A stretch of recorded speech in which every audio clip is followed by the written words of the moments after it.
Hey guys, I'm Katie Lotz, and I'm coming to you from Salt Lake City, Utah. Today, I'm really excited because we get to sit down with a very inspiring woman in politics. She is Utah's Democratic nominee for Senate, Jenny Wilson. Hi. Hi, how are you? Thank you so much for having me. Yes, thank you for sitting down to talk with us. I know everybody at Shethority is really excited to get to know you better. Great. So I'll go ahead and dive into it. So your dad was the mayor of Salt Lake City. That's right. So you've been in politics for a good long time since you're young. Yeah, absolutely. I grew up with it. So I remember those early days when Dad was first elected and I was 10 years old, and I got to be his plus one to things in the city.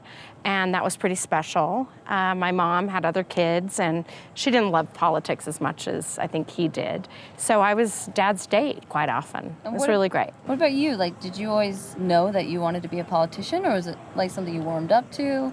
Well, I think when you grow up with it, you want to separate yourself out a little bit. And it was only after college that I sort of tripped back into it.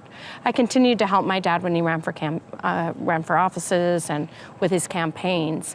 But I didn't get into politics as a career until after college. And one of my first jobs ended up being on Capitol Hill. And I ended up sort of filling the political bug myself about then. Yeah.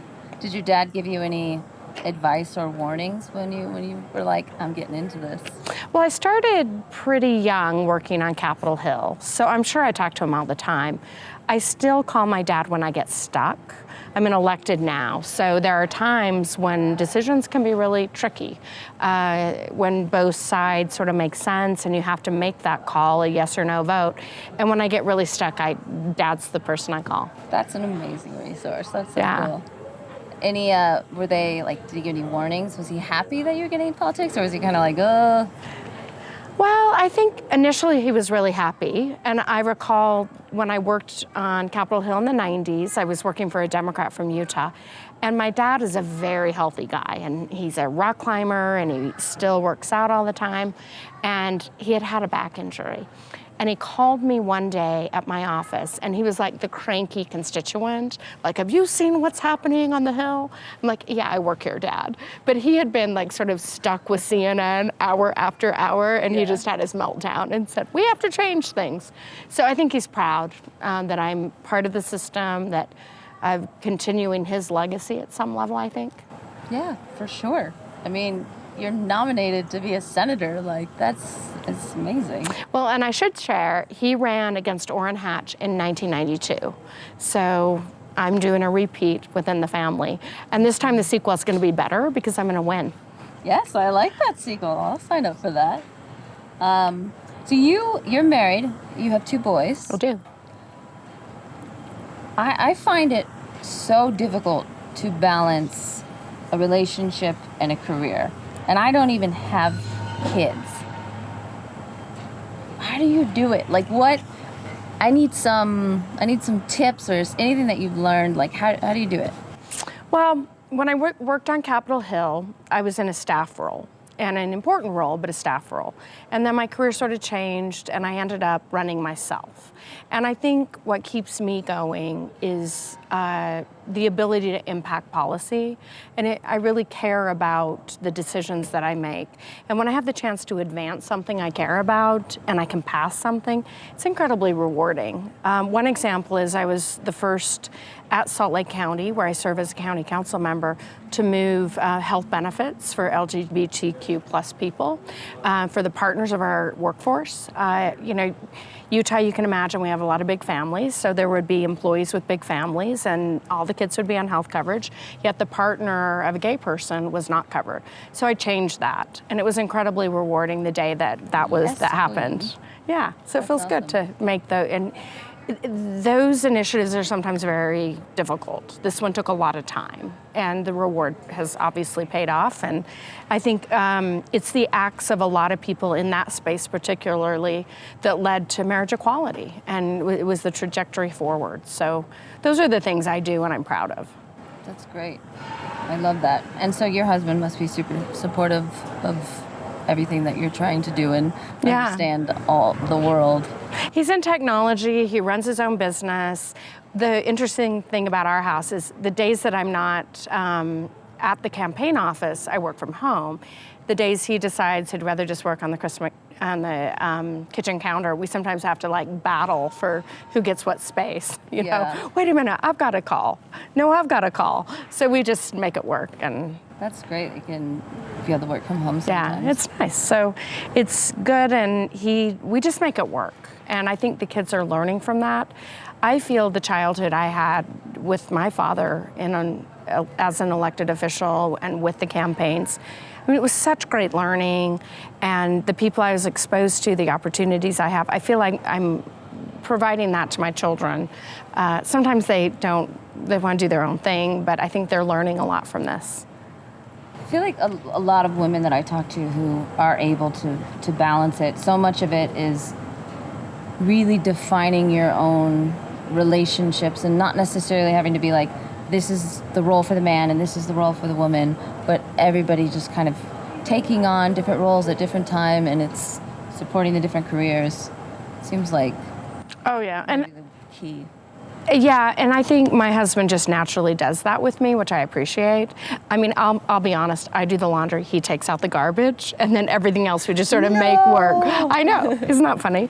I think that's probably pretty typical, but everything else we just make work. In fact, I was leaving to come to meet up with you, and he was leaving with my son. I said, look, the house was a disaster today.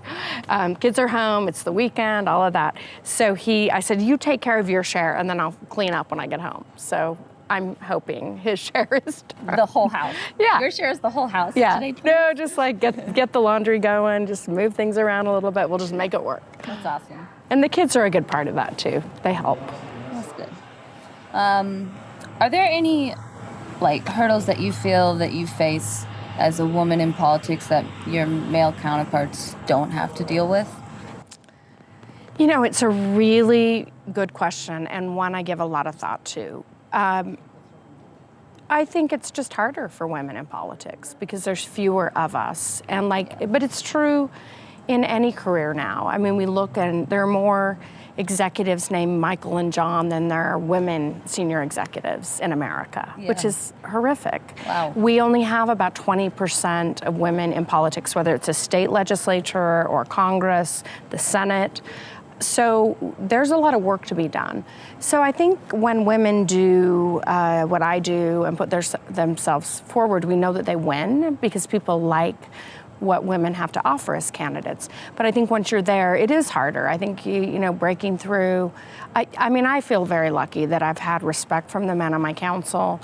I think I have had to work hard to earn their respect, and I feel like I was the first woman on the Salt Lake County Council, and I would be the first woman in the U.S. Senate from the state of Utah. Wow. So yeah, it's sort of, I feel like I've worked, I've earned it, and they respect me because I've been a barrier breaker, but also because of what I stand for and the policies that I represent.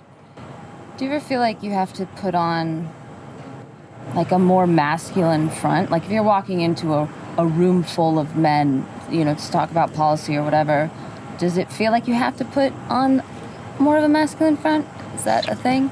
I think I am always aware of, I think through what I'm going to say before I say it. I'm really aware of my appearance. I try to think through. So perhaps, I think the difference is not so much for me, I don't believe it's that I need to feel masculine or act that way. I think it's that if a man gets up in the morning, puts his tie on and goes to work as a county council member or a mayor or what have you, or a candidate, I don't think there's a lot of thought to that. Whereas a woman, it's got to be right. And we still are judging women, and we did with Hillary Clinton, and we continue to do it. I still get the calls, didn't like the hair, didn't like the makeup, you didn't look polished. You still get that. Yeah. And we will continue to. Again, it's not just in politics, but we see it. And the great thing is things are changing. This is the year of the woman, and it's starting to feel really different. I feel it too. Like I start to feel it, and there's still things like on our set. Sometimes I find where a man can say like no, or I don't want this, or this is not okay, and everyone's like, oh yeah, like he's right, we're gonna fix this. And if I do that, like if I were to do the same way as they did it, it would be like, she's such a, Yeah. and like, she's so difficult, what a diva, and that I have to try very, very hard to do things tactfully and like stay nice. But I don't see that with guys, and I'm not sure how to get around that yet, because if I just don't care about that, then you get labeled as difficult. You get labeled as a B word, you know? It's like, Yeah, interesting. it still happens. Well, for me, I think in politics, I've felt, especially when I was first elected in 2004 to the county council, I felt like I had to be the smartest person in the room, the most prepared. So we each would get policy binders from our staff and teams, and they would drop them off, and I would spend hours and hours, and I would get out the highlighter and mark everything and just know every word of the document that I was debating. And that's changed over time because I've become more comfortable and I have this better, kind of deeper knowledge base for my role.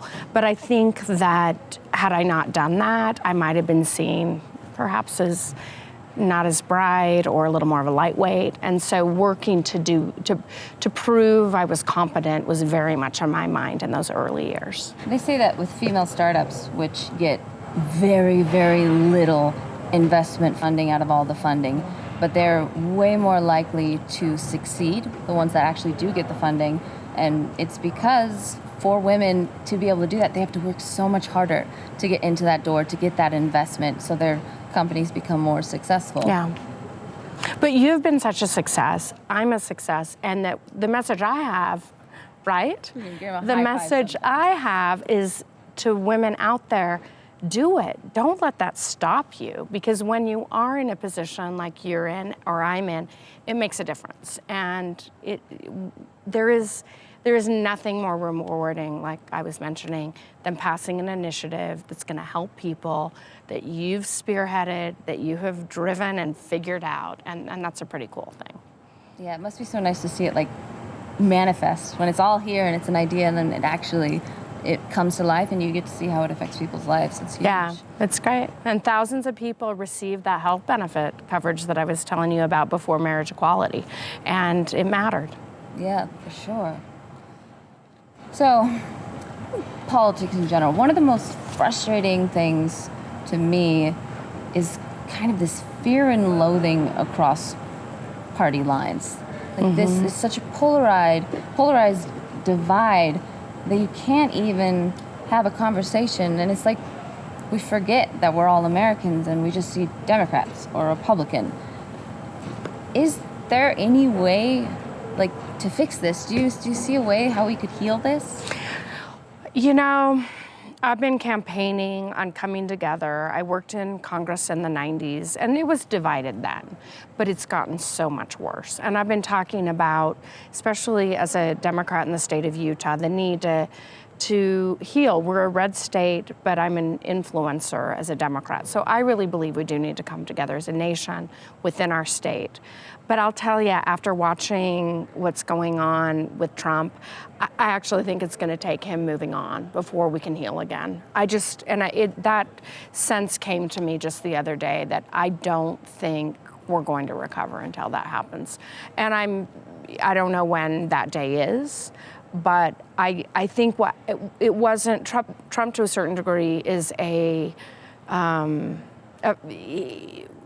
he became president because of the culture and because of the division and because of where we are as a nation, but he has fueled it to the point of this great deep divide.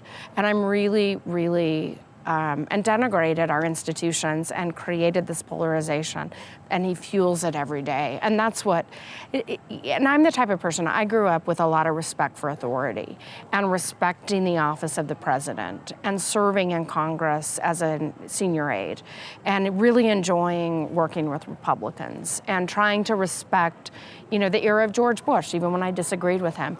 But I'm at the point, I don't know, I hope Mueller comes out quickly with the report. We can act on that, and the Trump presidency comes to an end. Because I think until that happens, we're stuck as a nation. Yeah, it's a hard place, and I find like I'm guilty of it sometimes. My dad and I, when we had talked about who we voted for president, and we stopped talking for, I didn't let it go on, we didn't let it go on too long, but I was so I can't even talk to you, what's wrong with you? And then I sat with it for a bit, and I'm like, I'm just as bad as the thing that I don't like if I'm not able to at least listen and hear that other side. I agree. And I'm seeing it with the Democrats too. And you know what I've just shared with you, that's as firm as I've been on when asked about how I feel about Trump. Because I really felt watching the hearings, the Kavanaugh nomination hearings and the division there, and then looking at everything that's going on with the release of the anonymous op-ed to the New York Times and his reaction to that. We are just so stuck. So, we're going to let a couple months pass. I'll be in the U.S. Senate. At that point, we can maybe move forward, and I'll be somebody wanting to find that middle ground with colleagues on both sides of the aisle. That's what we do on the Salt Lake County Council. I'm a local official. We work across party lines. We work to get things done. Go beyond it. And it's about getting something done rather than serving your party's interests. Yeah, and there's some good consensus-driven bipartisan efforts that have occurred recently. One of them being there was a bipartisan group working on healthcare reform when the Affordable Care Act was up for the up-down vote. And there were people saying, look, there are issues with the Affordable Care Act. Let's come together. Both sides of the aisle were coming and asking that their bill be considered. But, my senator, who I'm working to replace now that he's retiring his seat, Orrin Hatch, chair of the Finance Committee, said no. So those are the types of actions that I think are being stopped by senior people in the Senate and in Congress. And we really do need a new generation of leaders who say, wait a minute, we need to change things. Yeah, and we need to figure out a way to reward that. Reward people who leave your party line to come in the middle to talk. I desperately want America to heal, and I'm willing to do whatever I can to make that happen as I enter Congress. Love that. Do you have any advice for young women who are interested in having a political career, getting more involved in politics? Well, I think get involved in election season. California has a lot of referendums. We have a few in Utah. There are candidates for every office. Whether or not you might align with a local elected running or a U.S. Senate candidate, there's an avenue to get involved. And it's so easy now because every candidate has a website. So find someone that represents your interests, that stands for what you believe. Call up that office or fill out that volunteer form and go in the office and do what they ask. And soon you'll learn a campaign can be like a family. And my campaign family is amazing. So we have a lot of fun together. We work very hard. And every day that a new volunteer walks in the door, and there are dozens now coming in at a time, it just lifts my spirit, keeps me going. So I can tell you one volunteer on a campaign has a huge impact on the overall success.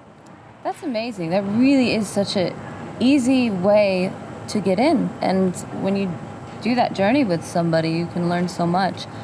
All you girls out in Utah, you gotta call up the office, volunteer, you gotta get involved. Do you have any female figures that inspired you along your journey? Well, Eleanor Roosevelt.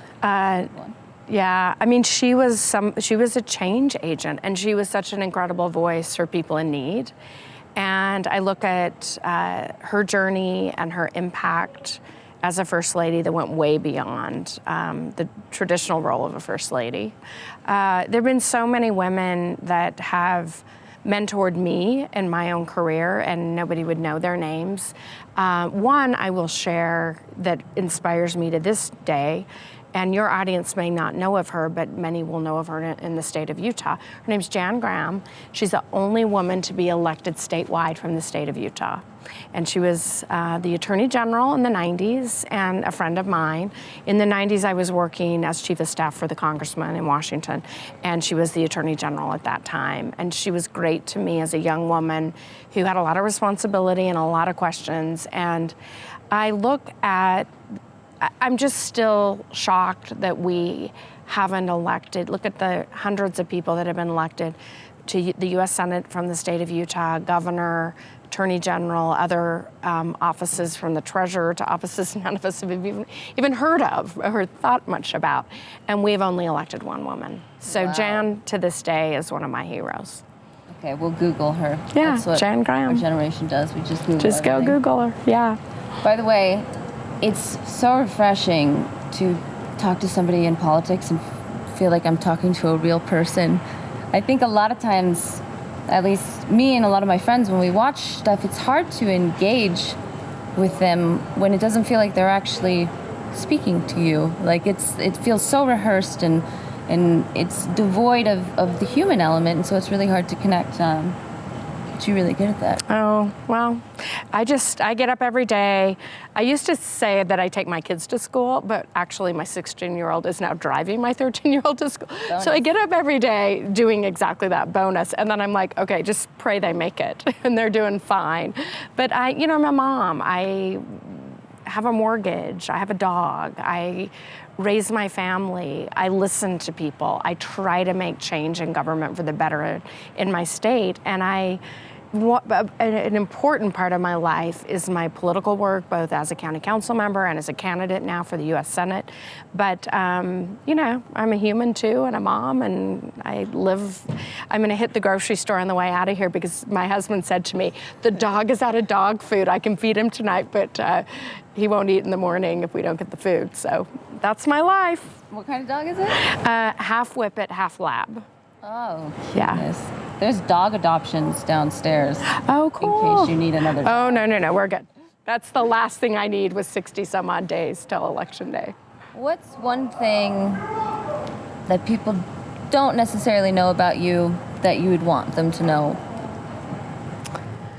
Well, I think that I care very deeply about the challenge that all Americans are feeling right now, and especially people that are just trying to make it.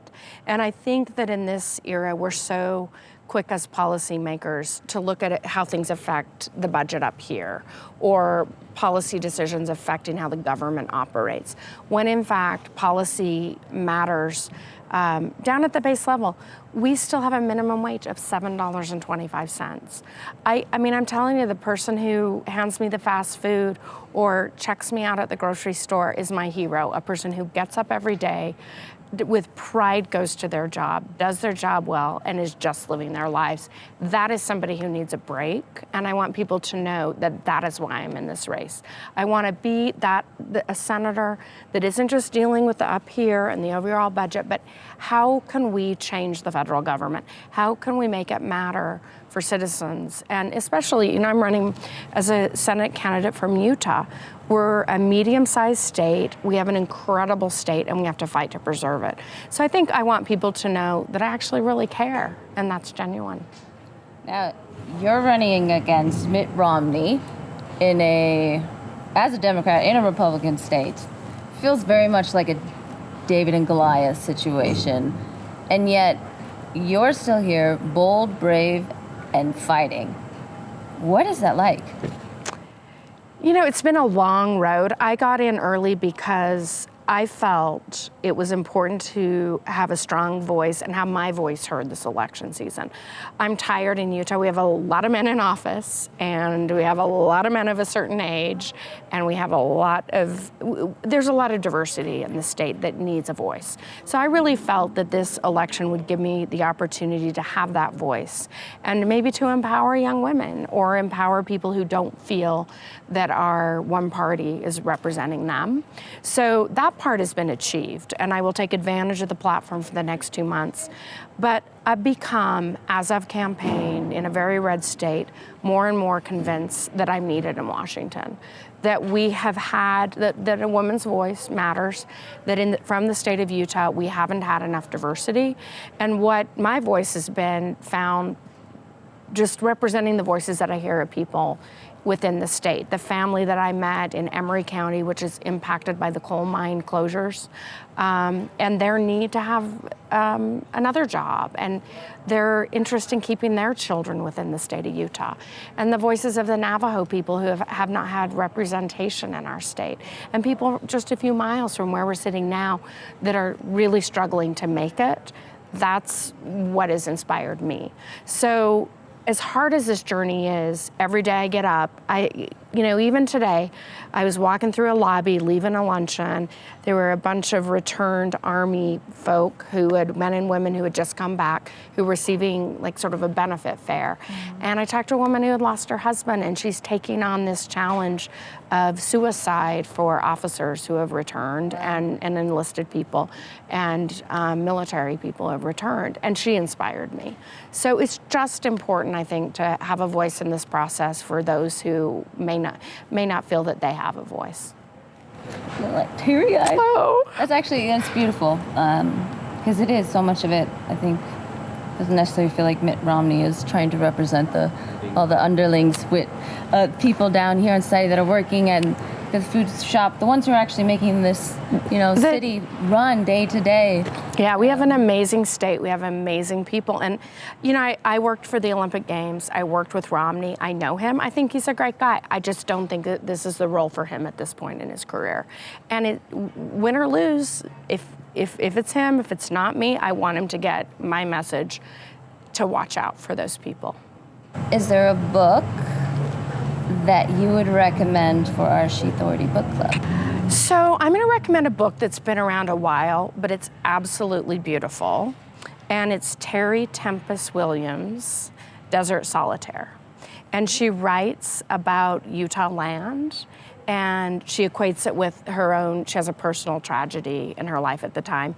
And it's a story, beautifully written, of the beautiful Utah landscape, and how landscape is, and our outdoor environment is very powerful and healing. I guess that's a simple way of putting it. Did your mom tell you about this book? It seems No. like a book your mom would love too. Well, no, I bet she has read it. The book was written maybe 20 years ago, I'm guessing, and Terry is a Utahn, and she lives now in southern Utah, and she's from a very long line of, she's a Mormon, and long history of this very, part of this very dominant religion, and it's just a really beautiful book, and she's an amazing Western writer. Awesome, I love it.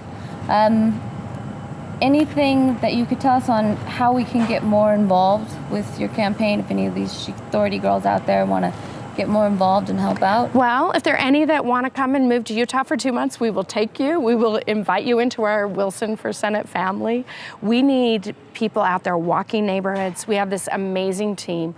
We know that we're gaining and Romney is falling, and we just need to hit it, have those two trajectories hit before November 6th, and that's our goal. So we're moving to Utah, everybody. Yes, let's go. Please, come on, we can take you. Well, awesome. I really appreciate it. It's so kind of you to take the time to talk to us. We know, Shethority, we're trying to break in there and really help reach a lot of young women, and the fact that you care about our voices and you're really helping us see ourselves as change makers and as leaders, so we appreciate it. Well, this November is going to be amazing for women. There's all of these incredible women running throughout the country, and I'll be looking at my own returns on election night, but I'll be like, wait a minute, what's going on in this state and that state, and how is she doing? And I'm so excited for this year, for a really great year for women. And let's get that 20% up to 30 and 40 and then 50. Yeah, we got to vote. Yes. We're going to vote. Please vote. Awesome, thank you. Thank you. Thanks so much.